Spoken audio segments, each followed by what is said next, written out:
Memento Mori, how remembering death can transform your life. Why facing death is the key to truly living. Imagine you're at the height of your success, a moment you've worked your whole life for. The crowd is cheering, your achievements are being celebrated, and yet, behind you, someone whispers in your ear, Memento Mori. Remember, you will die. What if that reminder, instead of being morbid, was actually the secret to living a fuller, more meaningful life? Most of us avoid thinking about death. It's uncomfortable, maybe even frightening. But what if embracing this uncomfortable truth could solve one of the biggest problems we all face? Wasting our lives on things that don't matter, rushing through the present, and taking our time and our loved ones for granted? Today, we're diving deep into the ancient philosophy of Memento Mori, exploring why some of history's wisest thinkers used it as a daily practice, how it can radically shift your perspective, and practical ways you can use this concept to live with more presence, purpose, and gratitude. 1. The origins and meaning of Memento Mori. Memento Mori is a Latin phrase meaning, remember you will die. The concept dates back to ancient Rome and is central to Stoic philosophy. Roman generals, during their greatest triumphs, would have a servant whisper these words to them as a reminder of their mortality and to keep them humble. The Stoics philosophers like Marcus Aurelius, Seneca, and Epictetus believed that meditating on death was essential for living a virtuous and meaningful life. Marcus Aurelius wrote in his Meditations, "You could leave life right now. Let that determine what you do and say and think." Seneca took it further, urging us not to see death as something far away, but as something happening right now. Every minute that passes belongs to death. We are dying every day, every second. Why did the Stoics focus on death? To clarify values. When you remember life is short, you see what's essential and what's inessential. To inspire presence. You stop rushing through life and start cherishing the moment. To foster gratitude. Every day becomes a bonus, a gift to be used wisely. Death as a motivator, not a depressor. Contrary to popular belief, the Stoics didn't meditate on death to become gloomy or nihilistic. In fact, they believed the opposite, that remembering death makes life more meaningful, not less. Death doesn't make life pointless, but rather purposeful.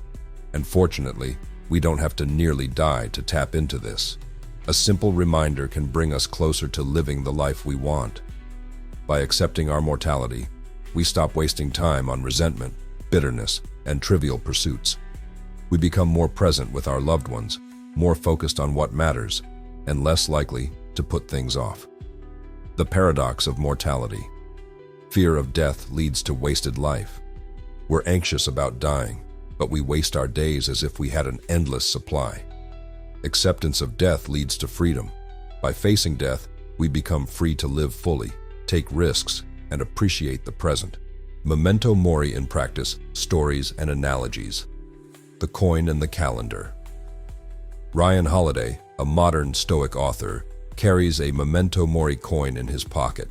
On the back is Marcus Aurelius's quote, "You could leave life right now. Let that determine what you do and say and think." This tangible reminder helps him stay focused on what matters every day. Similarly, the Memento Mori life calendar is a visual tool, 4,160 dots, each representing a week in an average 80-year life. Filling in a dot each week is a stark reminder of how much time has passed and how little may remain. Personal stories. A missed opportunity. A friend emails. You plan to reply later, but by the next day, they're gone. Life is unpredictable. Don't put off what matters. The fleetingness of careers. NBA star Chris Bosh didn't know his last game would be his last. An unexpected health issue ended his career overnight. We don't control when things end, so we must be present and give our best now. Kobe Bryant's choice. Days before his tragic passing, Kobe chose to spend time with his daughters instead of doing another interview. He didn't know those were his last days, but he made them count. The universal diagnosis. We all have a fatal diagnosis. We just don't know the timeline. As one speaker put it, you do have cancer. You just don't know if it's 6 months or 60 years. The point isn't to be afraid, but to recognize that time is limited and precious. The psychological impact of Memento Mori. Robert Greene, author and philosopher, notes that our fear of death is often unconscious, but shapes our lives in profound ways. It makes us cautious, risk-averse, and anxious. By confronting this fear, we can liberate ourselves and live more boldly. Death is like this vast ocean that we stand on the shore of.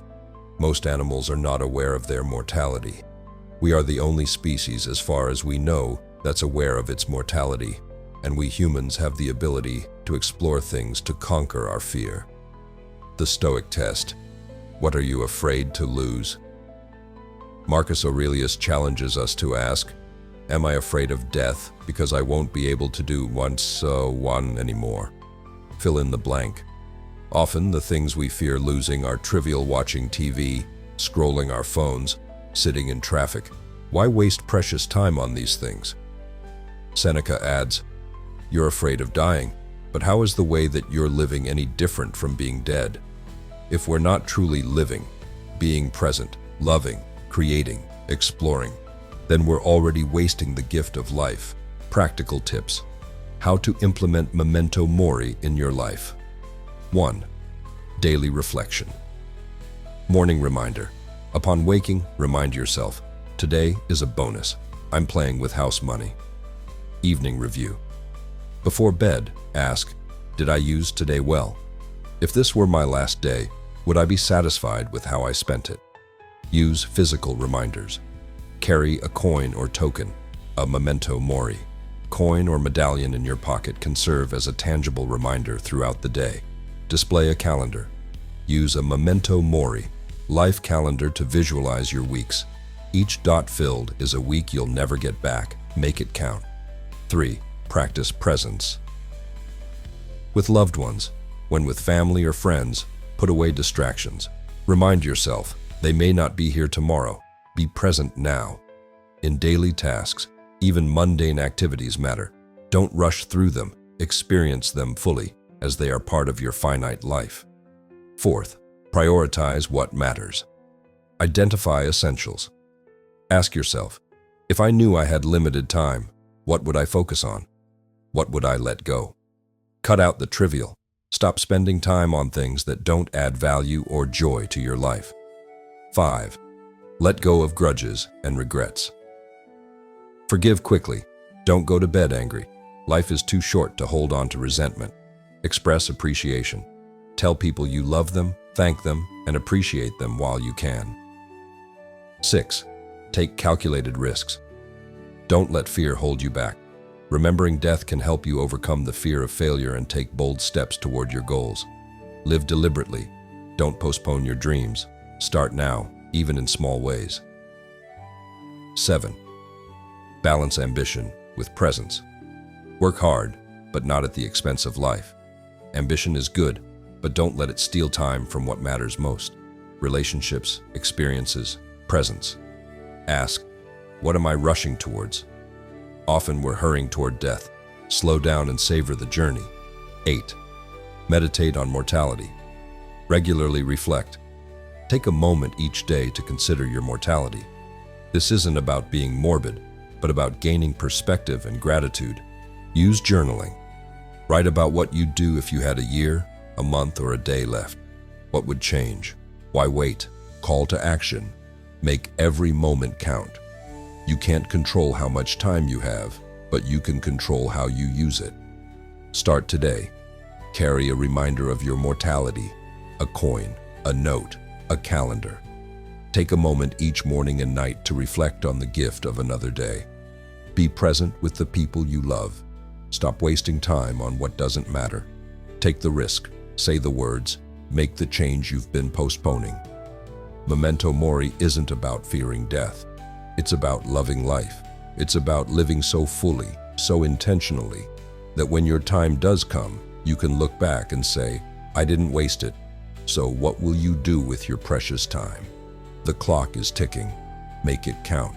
If you found this video meaningful, please like, subscribe, and share it with someone who needs this reminder. Comment below.